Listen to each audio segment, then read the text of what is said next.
everybody, I am Tyson Hugie from the Collector Car Network, and I am here with a super cool truck at the 2024 Barrett-Jackson Scottsdale Auction. So I could not walk past this truck without letting my eyes Google all over this black cherry and white two-tone paint scheme. So for those of you in the know, you know this is an Action Line Chevrolet pickup truck.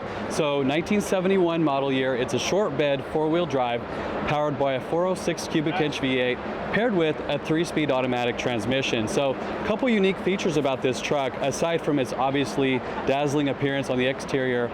We have a fully redone oak bed in the back. We have a 4-inch lifted suspension and these awesome beadlock wheels for that exceptional curb appeal. So obviously, there's really no stone left unturned on this build. You can see the level of detail that was carried out throughout the engine bay, throughout the interior and everything. And from what I understand, this same seller is actually selling multiple lots at this same auction. So clearly a GMC enthusiast, a Chevrolet enthusiast, and that's what we like to see here is people who are dedicated to the cars that they love. So we're excited to see how this custom GMC pickup does, and we hope you'll tune in to see the results later on.